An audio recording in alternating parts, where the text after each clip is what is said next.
আসসালামু আলাইকুম এভরিওয়ান, আমি অবনী। সো আজকে আমরা যে টপিকটা সম্পর্কে জানবো সেটা হচ্ছে ডিএনএ অর্থাৎ ডিঅক্সিরাইবোনিউক্লিক অ্যাসিড। এটা হচ্ছে তোমার দ্বাদশ অধ্যায় বা 12তম অধ্যায়ের পার্ট 2।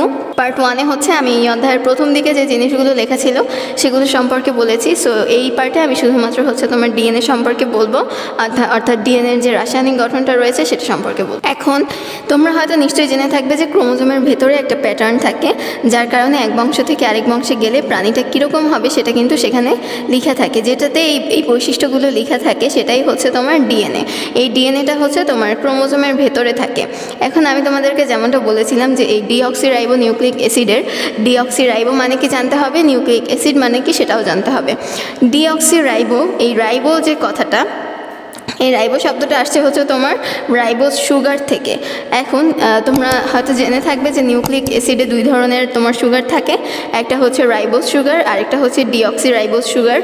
অর্থাৎ রাইবোনিউক্লিক অ্যাসিড একটা রয়েছে যেটাকে আরএনএ বলা হয় সংক্ষেপে, আর একটা হচ্ছে ডিঅক্সিরাইবোনিউক্লিক অ্যাসিড যেটাকে ডিএনএ বলা হয়, তোমরা অলরেডি জেনে গেছো। এখন এই যে এই রাইবোজ, এই রাইবোজ হচ্ছে তোমার একটা পেন্টোজ সুগার, এবং এই পেন্টোজ সুগারটাও হচ্ছে তোমার দুই ধরনের, একটা হচ্ছে রাইবোজ আর একটা হচ্ছে ডিঅক্সিরাইবোজ। তোমার ডিঅক্সিরাইবো, এই ডি কথাটার মানে হচ্ছে তোমার নেই, অর্থাৎ ডি মানে হচ্ছে নেই বোঝায়, আর অক্সি মানে তো জানোই যে অক্সিজেন বোঝানো হচ্ছে এই জায়গায়। অর্থাৎ রাইবোজ সুগারে অক্সিজেন নেই। সেটা কোথায় থাকবে না, সেটা হচ্ছে রাইবোজ সুগারের 2 নম্বর কার্বনে একটা অক্সিজেন থাকবে না, এজন্যই হচ্ছে তোমার এটাকে বলা হয় হচ্ছে ডিঅক্সিরাইবোনিউক্লিক অ্যাসিড।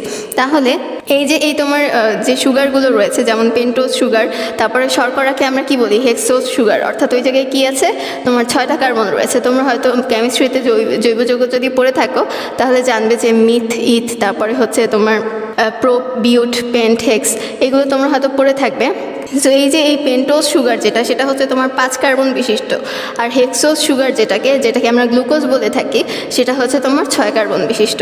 আমরা যদি লিখি একটু হেক্সোজ সুগারটাকে, সেটা কীরকম হয়, অর্থাৎ এই জায়গায় 6টা কার্বন রয়েছে, তাই এটা কি একটা হেক্সোজ সুগার। এই জায়গায় তোমরা একটা শর্করার সাধারণ সংকেত কিন্তু এই জায়গা থেকেই বের করে রাখতে পারো, সেটা হচ্ছে তোমার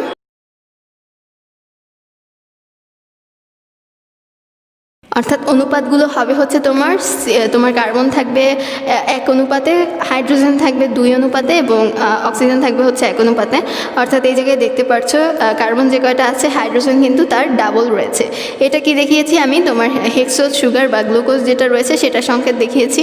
আমি যদি এখন পেন্টোজ সুগারের সংকেতটা লিখি তাহলে এটা তোমরা নিজেরাই পারবে, সেটা হচ্ছে C5H10O5। এটাও কিন্তু একই অনুপাত মেনটেন করেই আসছে, অর্থাৎ কার্বন যে কয়টা ছিল হাইড্রোজেন তার দ্বিগুণ রয়েছে। এখন দেখো এই যে এই CHO বা কার্বন, হাইড্রোজেন, অক্সিজেন এই অনুপাতে থাকলেই সেটাকে বলা হবে শর্করা। আর পেন্টোজ সুগার দেখালাম, হেক্সোজ সুগারও দেখালাম। এখন তোমার রাইবোজ আর ডিঅক্সিরাইবোজ যে সুগারটা রয়েছে তাদের গঠন কিন্তু প্রায় একই, কিন্তু পার্থক্য হচ্ছে শুধুমাত্র আমি আগেই বলেছি যে ডিঅক্সিরাইবোজ সুগারের 2 নম্বর কার্বনে কি থাকবে না, অক্সিজেন থাকবে না। কীরকম সেটা আমি যদি তোমার রাইবোজ সুগারের তোমার সংকেতটা একটু লিখি, গাঠনিক সংকেতটা লিখলে সেটা হচ্ছে তোমার ভালোভাবে বোঝা যায়, যদিও বইতে লেখা নেই, তাও হচ্ছে বোঝানোর জন্য আমি এটা লিখছি, যাতে করে তোমরা জিনিসটা বুঝতে পারো। কারণ যদি বলা হয় যে শুধু যে 2 নম্বর কার্বনে অক্সিজেন নেই তাহলে তো এটা বোঝা গেল না, তাহলে আমি লিখছি সংকেতটা।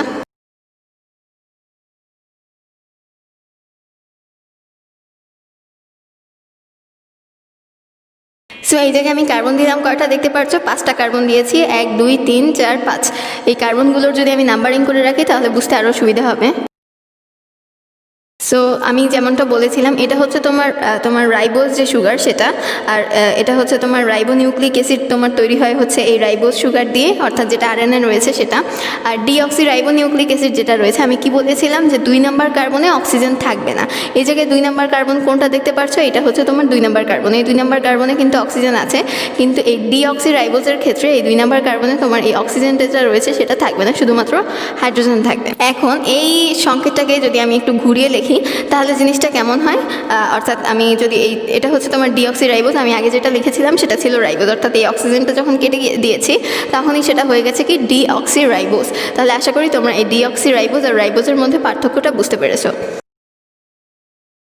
তাহলে আমি এটাকে যদি একটু ঘুরিয়ে দিই তাহলে যে জিনিসটা দেখতে কেমন লাগে সেটাও দেখাচ্ছি।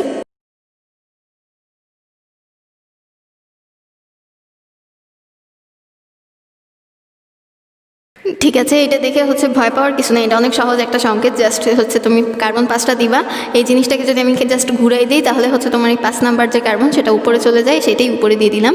আর হচ্ছে তোমার এই সংকেতটা অনেক বেশি ইজি, যে 5টা কার্বন দিয়ে যেই জায়গায় এইচ থাকবে তার বিপরীত পাশে OH থাকবে, এরপরে নিচে হচ্ছে HOH, এই সিরিয়ালটা মেনটেন করে আসবে।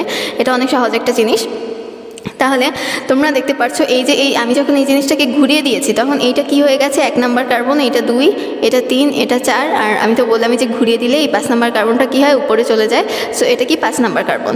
সো আমি যেহেতু বলেছি ডিঅক্সিরাইবোজের 2 নাম্বার কার্বনে অক্সিজেন নেই, তাই হচ্ছে আমি এই জায়গায় তোমার অক্সিজেন দেইনি। যদি এটা রাইবোজ সুগার হতো তাহলে হচ্ছে তোমার এই জায়গায় অক্সিজেনটা থাকতো, বাট যেহেতু আমি ডিঅক্সিরাইবোজ দেখিয়েছি তাই হচ্ছে এই জায়গায় অক্সিজেনটা নেই।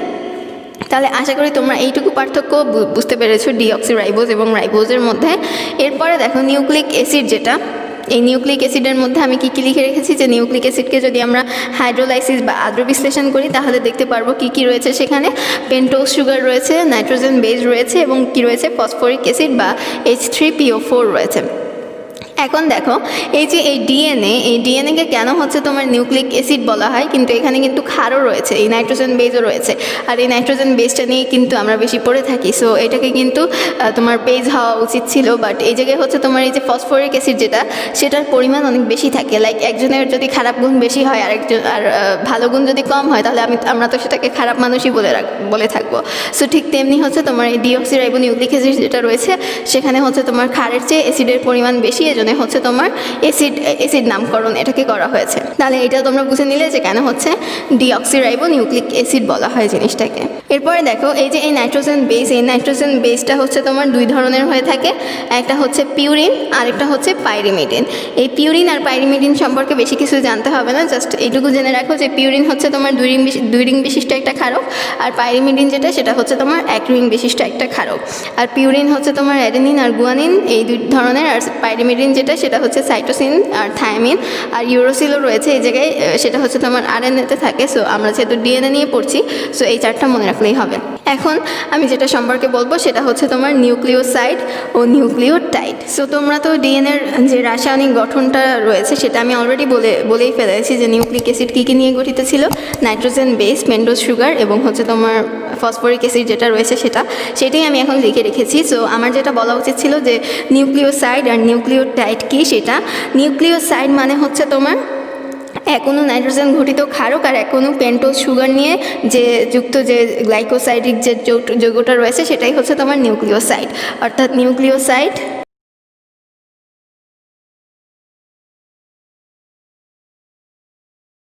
সো এই যে এই নাইট্রোজেন ঘটিত ক্ষারক অর্থাৎ এখনও নাইট্রোজেন ঘটিত ক্ষারক এবং এখনও পেন্টোজ সুগার যুক্ত হয়ে যে গ্লাইকোসাইড যৌগ গঠিত হয় সেটাই হচ্ছে কি তোমার নিউক্লিওসাইড। এখন এই যে নিউক্লিওসাইড সম্পর্কে তো জানলে, নিউক্লিওটাইডটা অ্যাকচুয়ালি কি, এই যে নিউক্লিওসাইড যেটা রয়েছে অর্থাৎ এখনও নিউক্লিওসাইডের সাথে যখন এখনও ফসফেট যুক্ত হয়ে যে যৌগটা গঠিত হবে সেটা হচ্ছে তোমার নিউক্লিওটাইড। তাহলে এই জায়গায় কি যুক্ত হচ্ছে, ফসফেট। তাহলে এইটুকুকে কি বলা হয়, নিউক্লিওসাইড। আর এইটার সাথে যখন একটা ফসফেট যুক্ত হলো তখন এই পুরো জিনিসটাকে কি বলা হচ্ছে, নিউক্লিওটাইড। এই নিউক্লিওটাইডের সংজ্ঞাটা হচ্ছে তোমার কয়েকভাবে দেওয়া যায়, যে তোমার এখনও নিউক্লিওসাইডের সাথে এখনও ফসফেট যুক্ত হয়ে যে যৌগটা গঠিত হয় সেটাকে নিউক্লিওটাইড বলা হয়। আবার অন্যভাবেও বলা যায় যে নিউক্লিওসাইডের যে ফসফেট অ্যাস্টার সেটাই হচ্ছে তোমার নিউক্লিওটাইড, অর্থাৎ এই জায়গায় যেহেতু ফসফেট যুক্ত হচ্ছে এইটুকু মনে রাখো। আবার এটাও বলা যায় যে এখনও নাইট্রোজেন ঘটিত ক্ষারক, এখনও পেন্টোজ সুগার এবং এখনও ফসফেট যুক্ত হয়ে যে যৌগটা গঠিত হয় সেটাকেই বলা হয় হচ্ছে নিউক্লিওটাইড। সো নিউক্লিওটাইডের কয়েকটা সংখ্যাই তোমাদের বলে রাখলাম যাতে করে তোমরা ভুলে না যাও।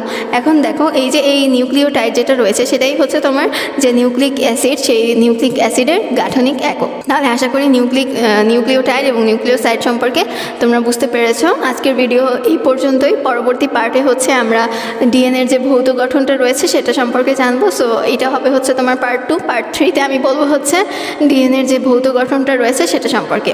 সো ধন্যবাদ সবাই।